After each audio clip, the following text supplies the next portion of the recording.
Hello all the cricket lovers, आप सभी का एक बार फिर से स्वागत है आपके अपने YouTube चैनल द क्रिकेट दंगल में।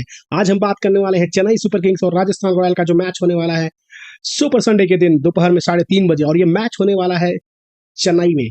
तो आपको पता होगा जो दिन का मैच होता है उसमें आपको कैसे टीम पिक करनी है, क्योंकि दिन के मैच में रन्स बहुत ज्यादा बनते हुए मैंने नहीं देखा है। और अगर पिछले मैच भी चेन्नई की देखो जो दिन में मैच हुई थी, तो उसमें भी चेन्नई ने कुछ 160 65 70 इतने के करीब ही रन बनाया था। हालांकि ये चेन्नई में तो और भी बॉल फंस सकती है, स्पिनर्स हो सकते हैं, अश्विन काम में आ सकते हैं, चहल रहेंगे, जाडेजा रहेंगे, उसके साथ साथ मोइन अली भी शायद वहां पर बॉलिंग करते हुए दिखे, सैंटनर रहेंगे। तो काफी रोमांचक मैच होने वाला है। अब चेन्नई को क्या करना है, इनके 2 मैच बचे हुए हैं, इनके 12 पॉइंट्स हुए हैं, और राजस्थान रॉयल के 3 मैचेस बचे हुए हैं, हालांकि इनके 16 पॉइंट्स हैं।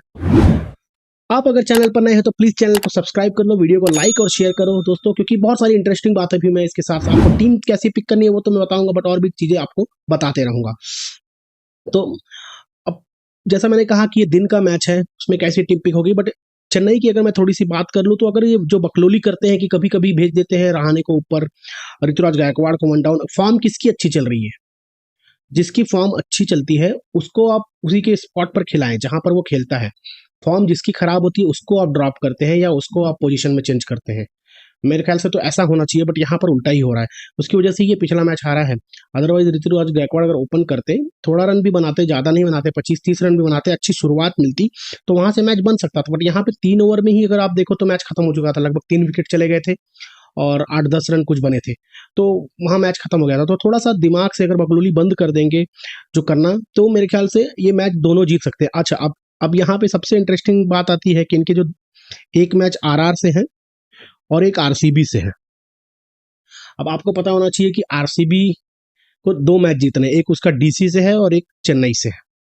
अगर वो दोनों मैच जीती है तो डीसी तो बाहर हो जाएगी, सीएसके भी बाहर हो सकती है, क्योंकि अगर सीएसके ये मैच जीतती है 14 पॉइंट होगा, पर अगला मैच उसे जीतना ही होगा, क्योंकि अगर अपनी रेस में बने रहना है। एलएसजी भी लगभग आउट है क्योंकि रन रेट उतना कुछ खास नहीं दिख रहा है मुझे। उसके बाद बची कौन? केकेआर और आरआर तो 16-16 पॉइंट पे ही।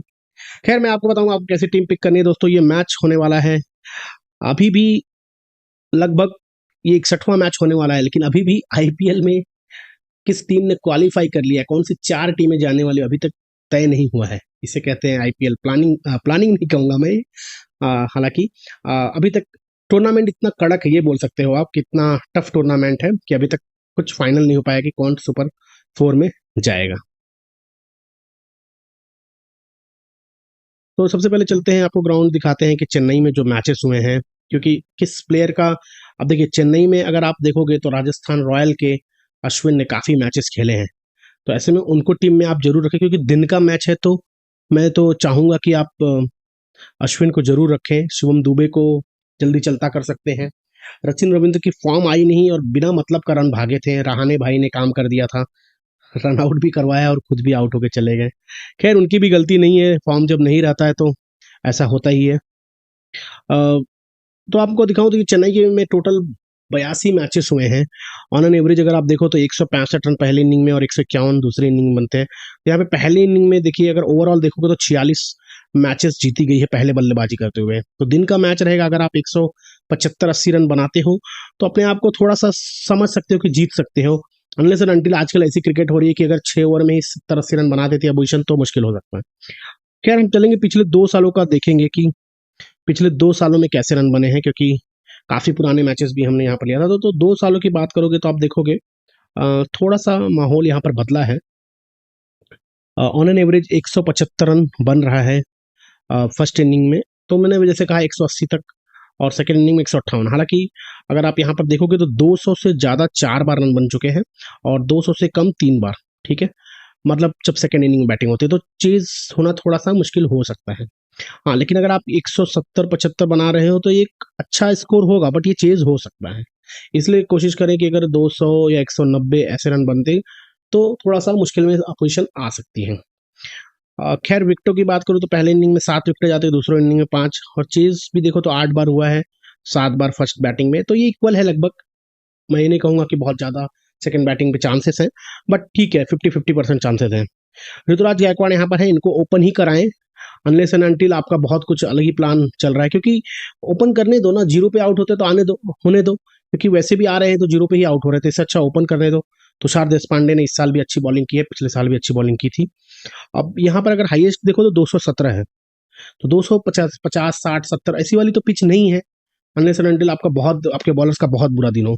तो वही 190 95 अगर बनता है तो काफी अच्छा स्कोर माना जाएगा, क्योंकि दिन का मैच है। ऋतुराज गायकवाड़ है, दुबे भी हैं यहाँ पर, रहाणे के अच्छे रन हैं यहाँ पर 193 रन, हालांकि पिछली बार ही आए होंगे, इस बार तो उतने अच्छे रन आए नहीं। स्टोइनिस के दिख रहे हैं कुछ, तुषार देशपांडे हैं, पथिराना तो हालांकि है नहीं टीम में। जाडेजा को बॉलिंग करनी होगी, पिछले मैच में काफी खराब बॉलिंग की थी। चहर इंजर्ड है, रहमान भी नहीं है। तो अब कहने का मतलब ये है कि आप देख सकते हो कि चेन्नई को ये ग्राउंड पसंद आया है, क्योंकि आप देखोगे तो 9 मैचेस यहाँ पर जीते हैं, 15 में से अगर आप बात करोगे, या 14-15 मैचों में से 9 मैचेस जीते हैं, तो काफी अच्छा यहाँ पर औसत है।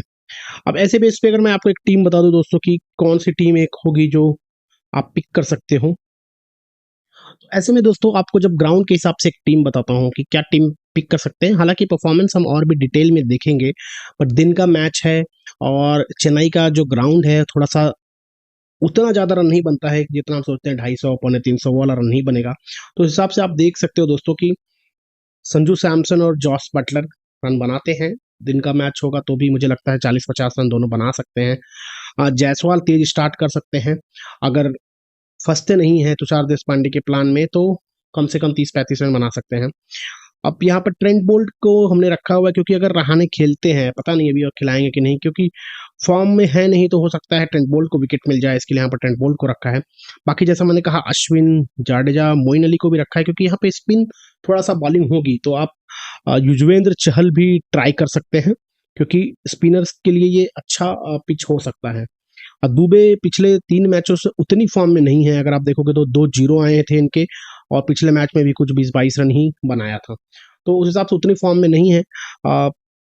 लेकिन अगर युजवेंद्र चहल को रखते हो तो हो सकता है इनको फंसा भी ले जाए। अश्विन को रखा है, अगर सचिन रविंद्र खेलते हैं, ओपन करते हैं, तो हो सकता है पहली ओवर आप अश्विन को ही देखें डालते हुए। इसके अलावा ये तो एक टीम हो गई दोस्त, लेकिन अगर इसके साथ साथ मैं अगर आपको बताना चाहूँ, देखिए क्या होता है कि आप संदीप शर्मा थोड़ा सा अच्छी बॉलिंग कर सकते हैं, क्योंकि ये पिच वैसी है जैसे तुषार देशपांडे यहाँ पर बॉलिंग कर सकता है, अगर दीपक चहर खेलते हैं ठीक ठाक बॉलिंग ये 3 बॉलर कर सकते हैं, क्योंकि पिच में थोड़ा सा स्लोनेस रह सकता है, दिन का पिच है, तो और भी ज्यादा इन बॉलर्स को मदद मिल सकती है।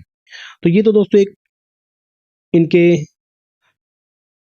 इस ग्राउंड के ऊपर जो टीम बनती है मैंने वो आपको बताया। अब हम थोड़ा सा इनके जो हेड टू हेड मैचेस हैं राजस्थान और चेन्नई के, वो देख लेते हैं कि कितने मैचेस हुए हैं। हालांकि पिछले 2 सालों में अगर मैं देखना चाहूँ चेन्नई सुपर किंग और राजस्थान रॉयल के, तो एक ही मैच हुआ है, और ये भी मैच अगर मैं आपको बताऊं तो यहाँ पे 3 रन से चेन्नई हारी थी वो मैच। 175 रन बनाई थी राजस्थान रॉयल ने, तो 175 रन के जवाब में 172 पर ही आपका चेन्नई सुपर किंग बना पाई थी। वहां पे भी अगर आप देखो तो ये एक ही मैच है, जॉस बटलर थे, अच्छा रन बनाया था, धोनी के 32 रन आए थे, रहाणे ठीक ठाक खेले थे वहां पे। बाकी देखो तो रन उतना आया नहीं, तो अश्विन के 30 रन थे। बाकी बॉलर्स की बात करो तो देखो आकाश सिंह जैसा, सिमरजीत सिंह आप समझ सकते हो, क्योंकि पेस बहुत ज्यादा नहीं होती है। अश्विन की जैसे मैंने बात की, जाडेजा की बात की, तुषार देशपांडे की बात की, चहल की बात की, तो मोइन अली ने भी एक विकेट लिया था, संदीप शर्मा के भी एक विकेट थे, तो ऐसे ऐसे प्लेयर्स कुछ विकेटें लेके जा सकते हैं। तो इस तरीके से दोस्तों ये जो इनके हेड टू हेड मुकाबले हैं, हालांकि ये एक ही मुकाबला है, ये चेन्नई ग्राउंड की बात कर रहा हूँ, जो चेन्नई में मैच हुआ था 175 रन ही बना था। अब मैं अगर थोड़ा सा इसको चेन्नई हटाता हूँ कि भाई चेन्नई का छोड़िए, पिछले 2 सालों में अगर इनके आपस में और भी मैचेस हुए हैं, तो पिछले 2 सालों में 2 मैचेस हुए हैं जहां पे जायसवाल ने थोड़ा सा रन बनाए हैं। हम अगर इसको कोशिश करते हैं कि थोड़ा सा और दिखाते हैं, 2 साल तो नहीं, 22, 21, 19, ठीक है, थोड़ा सा और मैचेस दिखाते हैं, तो ये कुछ 5 साल का आप देखोगे, 6 साल में 9 मैचेस हुए हैं। अब इसको थोड़ा सा हम डिटेल में समझने की कोशिश करते हैं 9 सालों में कैसा रहा है। तो आप अगर चेन्नई का देखोगे तो चेन्नई ने 4 मैचेस जीते हैं, वेयर राजस्थान रॉयल ने 5 मैचेस जीते हैं। तो अब बटलर का नाम यहाँ पर ऊपर दिख रहा है, 276 रन है, 40 की एवरेज है। शार्दुल ठाकुर के 10 विकेटें हैं। शार्दुल ठाकुर ने पिछले मैच में अच्छी बॉलिंग की थी, विकेट नहीं मिली थी, बट बॉलिंग बहुत बढ़िया की थी उन्होंने। तो आप अगर ध्यान से देखोगे, अब मैं यहाँ से अगर आपको टीम पिक करने में मदद करूँ, देखिए बटलर का पहला नाम रहना चाहिए। धोनी आप देखोगे तो धोनी के 7 मैचों में बहुत अच्छे रन हैं, तो राजस्थान के साथ धोनी को आप पिक कर सकते हो। जायसवाल के 49 की औसत है। मोइन अली ने अच्छा खेल दिखाया हुआ है, देखिए सारा राजस्थान के साथ में जो खेले हुए हैं। गायकवाड़ की 42 की औसत है। बाकी तो पुराने प्लेयर हैं। वैसे दुबे भी अगर देखो तो 47 का औसत उनका है राजस्थान के साथ, ठीक है।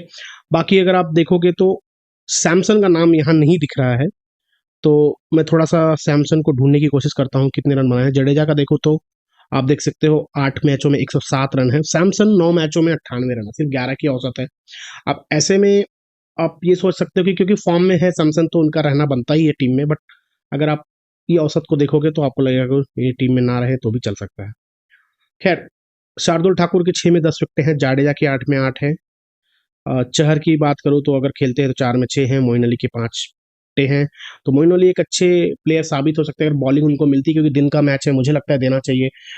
तो इनको बॉलिंग अगर मिलती है तो विकेट भी ले सकते हैं, और ये आपको मैं कहता हूँ कि रन तो बना के दे ही सकते हैं।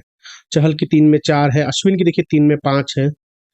तो ऐसे कुछ बॉलर भी आप देख सकते हो जो विकेटें ली हैं। 2 में 4 तुषार देशपांडे के हैं। तो बॉलिंग अच्छी हुई है तुषार देशपांडे से इस सीजन में तो हुई है, राजस्थान के साथ भी अच्छी बॉलिंग हुई है। तो अगर ये मिला जुला के एक टीम अगर दोस्तों हेड टू हेड के कॉन्सेप्ट के हिसाब से बताऊं तो आप देख सकते हो जो टीम एक बनेगी आपकी, इसमें एक दो प्लेयर मैं एक्स्ट्रा ऐड करूंगा, तो आपको कैसे एडजस्ट करना है वो देखना होगा। अब जैसे मैंने कहा कि संजू सैमसन का यहाँ पे उतना कुछ योगदान नहीं है, 10 की औसत है, तो संजू सैमसन को ड्रॉप कर दिया गया है। 11 की औसत है आरआर के साथ। हालांकि धोनी की काफी अच्छी औसत है 60 के ऊपर, बट वही है कि मौका ही नहीं कितना मिलता है वो अलग बात है। इस बार उस तरीके की फॉर्म में है, लेकिन जो बॉलें ज़्यादा नहीं कंज्यूम करना चाह रहे हैं क्योंकि कुछ प्रॉब्लम है, ऐसा दिखता है कि जब वो भागते हैं तो थोड़ा प्रॉब्लम दिखती है। तो उस हिसाब से इनको अवॉइड करके सैमसन को ले सकते हो। अदरवाइज इनका औसत तो काफ़ी अच्छा है यहाँ पर। बटलर काफ़ी फॉर्म में है और चेन्नई के साथ अच्छा खेला है। ऋतुराज गायकवाड़, शिवम दुबे, यशस्वी जायसवाल, इनकी एवरेज आपने देखी ही अच्छी है। डैरल मिचेल हालांकि हेड टू हेड में मैचेस में नहीं है, बट आप डैरल मिचेल को इंक्लूड कर सकते हो। अगर आप धोनी को ड्रॉप करना चाहो तो ड्रॉप कर सकते हो। बॉलर की बात करूं तो देखो अश्विन मेरे पिक रहेंगे, रविंद्र जाडेजा भी रहेंगे। अब यहाँ पर देखो चहल, शर्मा और देशपांडे, ये तीन तो पिक कर सकते हो आप। और बोल्ट और रियान पराग में आप सोच सकते हो कि किसको रखना है, क्योंकि अगर बोल्ट को इसलिए हमेशा रख रहा हूँ क्योंकि चेन्नई की जो ओपनिंग है, मतलब रहाणे या रविंद्र उतनी फॉर्म में नहीं है, तो हो सकता है पहले ओवर या दूसरे ओवर में आउट हो जाए। इसके लिए ओपनर बॉलर को यहाँ पर रखना मैंने जरूरी समझा है। तो ये एक टीम है दोस्तों, इस कॉम्बिनेशन से आप टीम बना सकते हैं। हालांकि अगर आप चाहो तो जैसे मैंने एक दो चेंजेस बताई मिचेल की या फिर रियान पराग की, अ, इनको इनको आप जैसा मैंने कहा उस हिसाब से आप समझ के रख सकते हो, क्योंकि देखो मैच में शायद उतना रन ना बने तो मिचेल को अगर मतलब वही है आराम से खिलाएं भाई, वन डाउन आता है तो उसको वन डाउन या टू डाउन उतना ही रखें, ऐसा नहीं कि 5 विकेट के बाद 4 विकेट के बाद, तो वो रन बना भी सकता है। मोइन अली की बात की, मोइन अली भी आप रख सकते हो क्योंकि पिछले मैच में अच्छी बैटिंग की है, दिन के मैच में शायद बॉलिंग भी वो करेंगे। अगर सैंटनर बॉलिंग करते हैं, मोइन अली बॉलिंग करते हैं, रविंद्र जाडेजा करते हैं, रविचंद्रन अश्विन करते हैं, तो ये सारों को आप ले सकते हो अपनी टीम में। तो ये तो थी दोस्तों एक टीम जो हम देख रहे थे हेड टू हेड के बेसिस पे। अब मैं आपको दिखाने जा रहा हूं दोस्तों जो इस सीजन की परफॉर्मेंस है उसके बेसिस पे एक टीम हम बनाते हैं। तो आपको पता होना चाहिए कि जैसे इस सीजन के बेसिस पे अगर हम टीम बनाएंगे तो आप समझ सकते हो कि जॉस बटलर फॉर्म में है, इनका अच्छा एवरेज है। संजू सैमसन ने अच्छे रन बनाए हुए हैं। धोनी को इंक्लूड नहीं कर रहे क्योंकि वो बहुत कम बॉल खेलेंगे। अब दूसरा मैं अगर बैटिंग की बात करूं तो आप समझ सकते हो ऋतुराज गायकवाड़ को ओपन कराना चाहिए, बकलोली नहीं करनी चाहिए, कोई फालतू के क्वेश्चन नहीं आने चाहिए, ओपन ही कराना चाहिए। तो ऋतुराज गायकवाड़ हो जाएंगे आपके। और आपको अगर शिवम दुबे, हालांकि अश्विन को फंसा सकते हैं, बट अगर आप अश्विन को अपनी टीम में रख रहे हो तो शिवम दुबे को आप हटा सकते हो। दूसरा डैरल मिचेल आप रख सकते हो, यशस्वी जायसवाल भी अपनी टीम में रख सकते हो। तो ये तो एक बैटिंग हो गई, किसको रखना है किसको नहीं रखना है वो आप समझ सकते हो।